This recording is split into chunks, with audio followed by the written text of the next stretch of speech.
मुश्किल ये है कि 47 में बदकिस्मती से हिंदुस्तान का बंटवारा हुआ था, 2024 में लोग दिलों का बंटवारा करना चाह रहे हैं। हम इस दिल का बंटवारा होने नहीं देंगे। भारत के अपने प्रिय हिंदू भाइयों से मैं उनका आशीर्वाद और दुआएं लेकर उन्हें कहना चाहता हूं, हिंदू भाइयों, हम आपके बगैर नहीं, आप हमारे बगैर नहीं। हमारे और आपके बीच में ये तीसरा कोई लैंड ब्रोकर आ गया है, जिसकी ना बीवी है ना बच्चे हैं। ये जिधर जाते हैं उधर सताते हैं।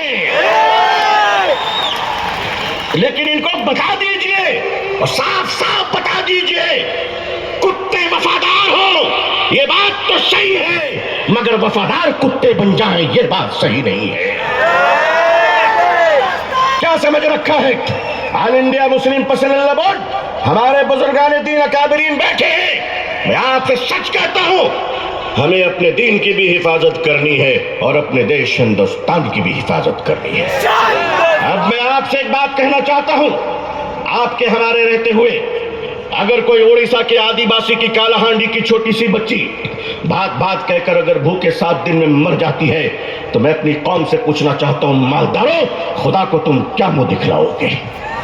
अगर हमारे देश में ये अत्याचार हो रहा है कि पति अपनी मरी हुई पत्नी की लाश को पैसे न होने की वजह से एम्बुलेंस नहीं मिलती है, कांधे पे उस लाश को लेकर चलता है, ये हमारा भारत है, ये हमारा समाज है, ये हमारा इंसाफ है।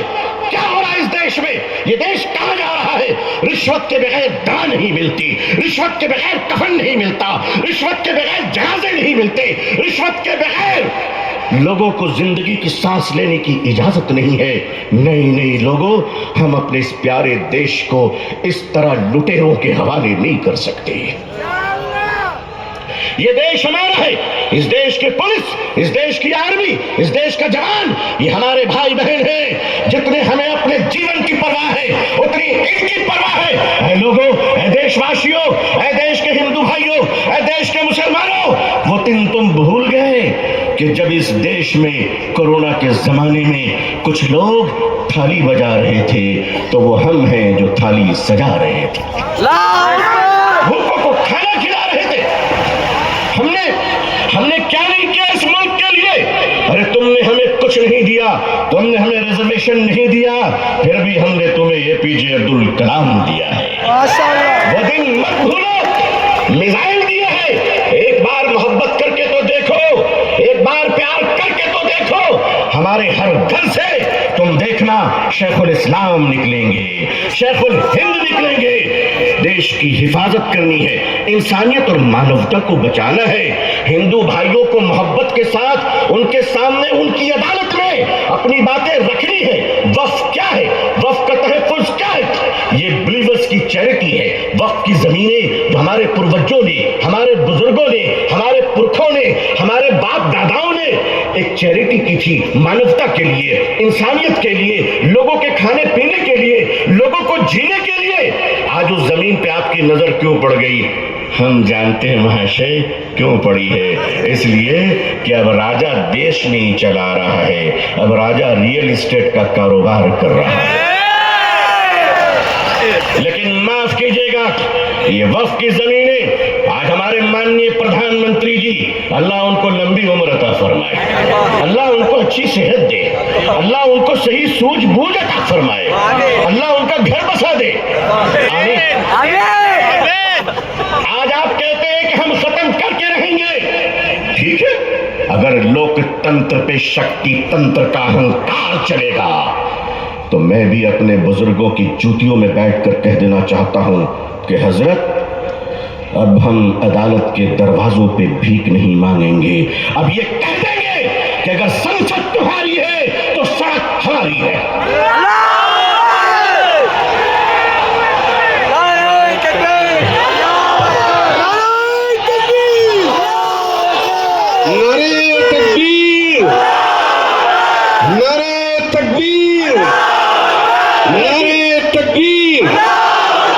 लेकिन जब मुसलमान सड़क पर चलेगा तो एक तिनका नहीं जलना चाहिए, किसी बस पे पत्थर नहीं चलना चाहिए। संविधान के अंदर, लोकतंत्र के अंदर अपनी आवाज को बुलंद करना है और इस देश के हिंदू भाइयों को भी प्रेम से अपने गले लगाकर अपने बात रखकर इंसाफ की लड़ाई लड़नी है।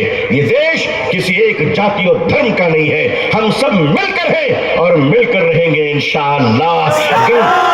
ऐ मेरे देश के हिंदू भाइयों, जिस गंगा के पवित्र जल से तुम स्नान कर कर पूजा करते हो, उसी पवित्र जल से हम भी वजू बनाकर मस्जिदों में नमाज पढ़ते हैं। खुश रहिए, आबाद रहिए, अल्लाह आप सबको खुश रखे।